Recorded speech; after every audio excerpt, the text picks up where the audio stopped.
বাংলার ঐতিহ্যপূর্ণ খেলা আজ বিলুপ্তির পথে। জাতীয় খেলা কাবাডি। দক্ষিণ চব্বিশ পরগনার রায়দিঘিতে চালু হলো জাতীয় খেলা কাবাডি। মূলত আজ থেকে কয়েক দশক বছর আগে গ্রামের মাঠে বিভিন্ন খেলাধুলার আসর জমত, যে খেলাগুলির মধ্যে অন্যতম ছিল কাবাডি খেলা। কিন্তু কাবাডি খেলা কি ভুলতে বসেছে বাঙালি? মাঝে মাঝে শোনা যায় এই প্রশ্ন, কারণ কাবাডি খেলা ঘিরে গ্রাম বাংলার আগে সেই উন্মাদনা আর নেই। অথচ খাতায় কলমে আমাদের জাতীয় খেলা কাবাডি।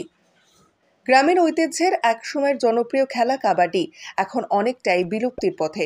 গ্রামের কাঁচা রাস্তায়, মাঠ, বাগানে বা খোলা স্থানে জমজমাট ও উৎসব মুখর পরিবেশে হতো এই কাবাডি খেলা।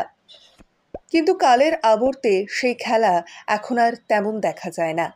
অন্যদিকে সোনার বাংলা কাবাডি অ্যাসোসিয়েশনের জেনারেল সেক্রেটারি মঈনুদ্দিন মোল্লার তত্ত্বাবধানে রায়দিঘির ২ নম্বর স্টেডিয়াম মাঠে আয়োজিত হলো ১১তম আন্তঃজেলা কাবাডি প্রতিযোগিতা। এই প্রতিযোগিতায় প্রায় ২৪টি জেলার কাবাডি দল অংশগ্রহণ করে বলে জানা যায়। সেই গ্রাম বাংলার হারিয়ে যাবার ঐতিহ্যপূর্ণ কাবাডি খেলা দেখতে ভিড় জমিয়েছে দূর দূরান্ত থেকে সাধারণ মানুষ। এখানে 11তম কাবাডি প্রতিযোগিতা চলছে। ইন্টার ডিস্ট্রিক্ট সারা পশ্চিমবঙ্গ থেকে বিভিন্ন জেলা থেকে এখানে টিম এসছে এবং এই খেলা সোনার বাংলা কাবাডি অ্যাসোসিয়েশনের পক্ষ হইতে খেলা পরিচালনা করা হচ্ছে। গ্রাম বাংলায় কাবাডি মূলত শেষের পথে আমরা চাইছি আবার গ্রাম বাংলা থেকে কাবাডি টুর্নামেন্ট করে এখান থেকে ভালো ভালো ছেলে যাতে করে দেশ বিদেশে খেলে যায় সেই ব্যবস্থা চলছে।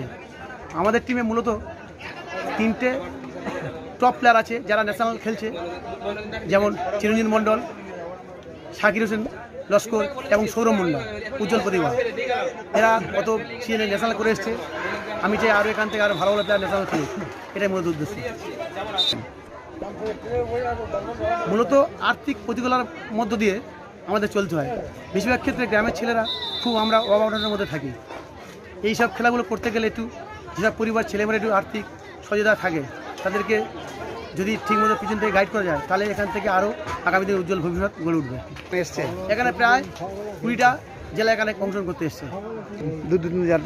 এখানে এদের থাকা খাওয়া সমস্ত কিছু ব্যবস্থা আছে এখানে। আপনার নাম পরিচয়? আমার নাম মোহাম্মদ মঈনুদ্দিন মোল্লা, আমি জয়েন্ট সেক্রেটারি এবং সোনার বাংলা কাবাডি অ্যাসোসিয়েশনের জেনারেল সেক্রেটারি। 29শে জুন 2024 আমাদের রায়দিঘি স্টেডিয়ামে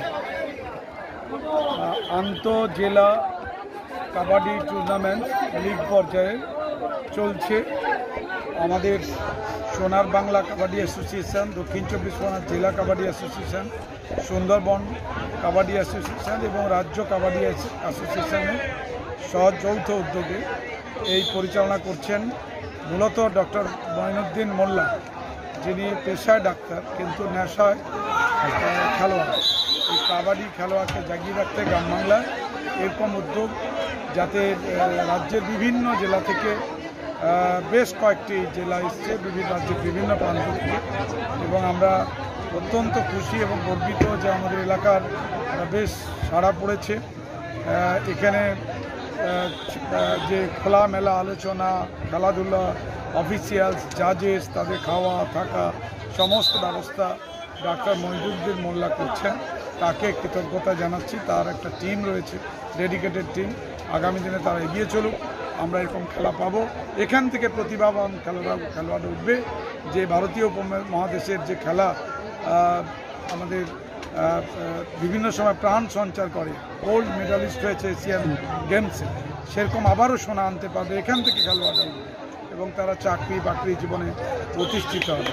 শুভেচ্ছা রইল সোনার বাংলা কাবাডি অ্যাসোসিয়েশন তথা ডাক্তার মঈনুদ্দিন মোল্লা। প্রধান শিক্ষক কৃষ্ণচন্দ্র।